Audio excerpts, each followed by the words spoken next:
Olá, bom dia a todos. Meu nome é Daniel Borges Fialho, sou médico neurologista com especialização em transtorno do espectro autista e especialista em análise do comportamento.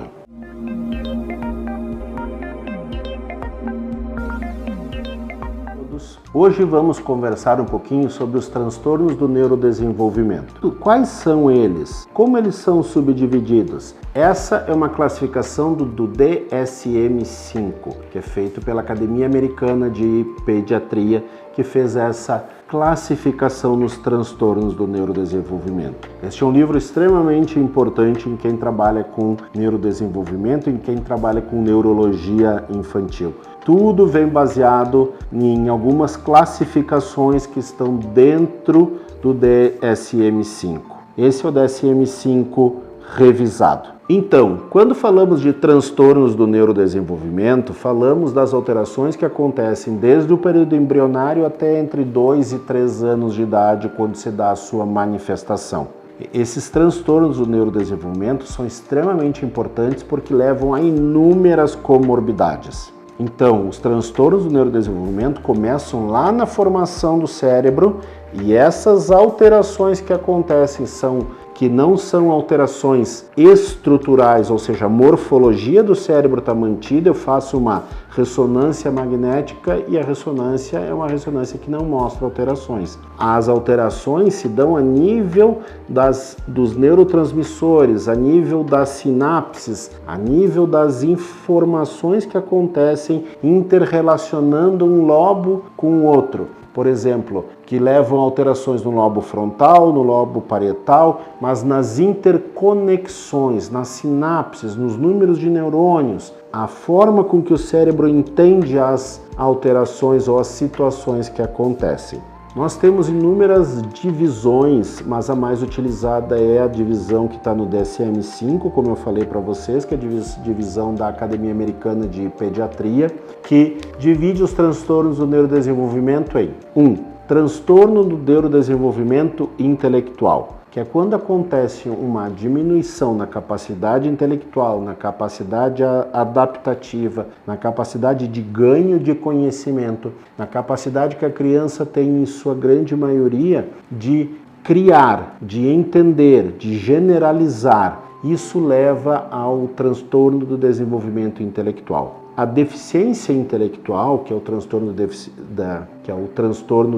neurodesenvolvimento intelectual, a deficiência intelectual, ela é dividida em leve, moderada, grave e profunda. Nós fizemos essa divisão baseada no que a gente utiliza ainda até hoje como coeficiente intelectual. Nós temos alguns marcadores e a partir desse coeficiente intelectual determinamos se há uma deficiência intelectual ou não e se há que grau de deficiência intelectual essa criança tem. A deficiência intelectual ela pode ser adquirida após o nascimento por infecções como meningite, traumatismos podem levar à deficiência intelectual. Ela pode acontecer depois do nascimento também.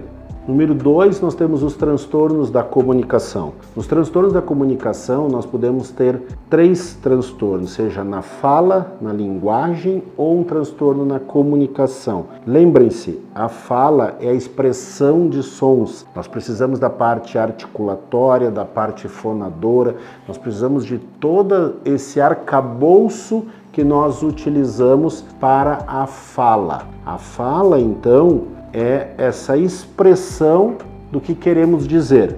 A linguagem, ela pode se traduzir por a forma com que a gente vai conversar alguma coisa. Por exemplo, a linguagem pode ser uma linguagem verbal, pela qual nós falamos, a linguagem pode ser uma linguagem de sinais e a comunicação é a forma com que duas pessoas se entendem, seja pela fala, seja pela linguagem de sinais. Há inúmeras formas de comunicação, desde que essas duas pessoas consigam se entender, há uma comunicação. Às vezes a gente se comunica até pelo olhar somente, né? Então, a fala é a expressão de sons, a linguagem, a expressão de símbolos, que podem ser a fala, os símbolos como sinais, e a comunicação é a forma com que a gente se dá esse entendimento. Os transtornos da comunicação, então, são divididos em transtornos da fala, transtornos da linguagem e transtornos da comunicação ou pragmática. 3. O transtorno do espectro autista. O transtorno do espectro autista é um transtorno onde acontece um transtorno, uma dificuldade de interação social associada a movimentos ou comportamentos repetitivos. Não vamos conversar sobre transtorno do espectro autista, mas o transtorno do espectro autista também é um transtorno do neurodesenvolvimento. É um transtorno que começa no período embrionário e ele aparece, ele se dá de uma forma mais efusiva em torno dos 2 aos 3 anos de idade no máximo, certo? Transtorno do espectro autista, transtorno onde há um transtorno de socialização associado a um transtorno onde há movimentos e comportamentos repetitivos, comportamentos disruptivos. O quarto transtorno do neurodesenvolvimento, o transtorno do déficit de atenção e hiperatividade com ou sem impulsividade. Nós dividimos ele em transtorno do déficit de atenção, pode ter só o processo atencional, podemos ter só a hiperatividade e podemos ter os 3 juntos, atenção, hiperatividade e impulsividade também de formas associadas, certo? Então, não precisamos ter comprometimento da atenção, hiperatividade e impulsividade juntos para termos o TDAH. Podemos tê-los de formas separadas. Por exemplo, as meninas têm uma tendência maior a ter processos mais de desatenção, os meninos a serem mais hiperativos. Quinto, nós temos os transtornos da aprendizagem. Dentro dos transtornos da aprendizagem, nós temos 3 grandes transtornos que são bem conhecidos. Transtornos da aprendizagem levam a problemas de aprendizagem. Nós temos 3 grandes transtornos, que é a dislexia, a disortografia e a discalculia. Todos eles transtornos que nós iremos fazer o diagnóstico quando a criança entra na escola. Não conseguimos fazer esse diagnóstico antes disso. E muitos deles precisamos ter um conhecimento maior, precisamos fazer com que a criança tenha mais anos dentro do banco da escola para que consigamos fazer esse diagnóstico. Por último,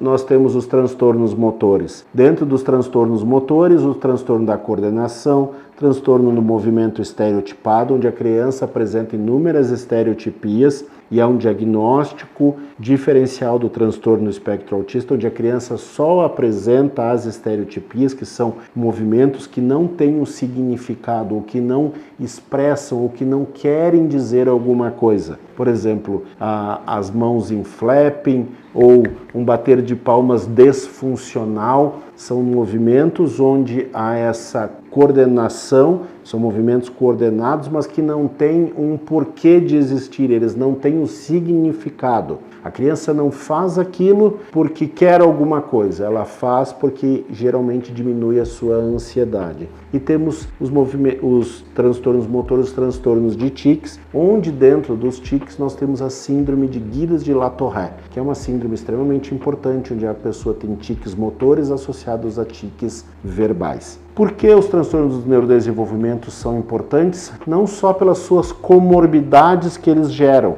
mas também porque eles podem se sobrepor. Eu posso ter o transtorno do espectro autista associado ao TDAH, posso ter o transtorno do espectro autista associado à deficiência intelectual, posso ter um transtorno de linguagem associado à deficiência intelectual, posso ter um TDAH, transtorno de um déficit de atenção e hiperatividade com ou sem impulsividade, associado a um transtorno de linguagem. Então eles podem se sobrepor e eles são extremamente comuns. Então por isso é muito importante que a gente conheça. Lembre-se, há inúmeros transtornos do neurodesenvolvimento, certo? Que devem ser lembrados. Transtorno de aprendizagem, transtornos intelectuais, transtorno do espectro autista, TDAH, transtornos da comunicação, transtornos motores. Então, esses transtornos aparecem cedo e eles devem ser avaliados o mais breve possível e as suas comorbidades atenuadas. Um abraço fraterno a todos.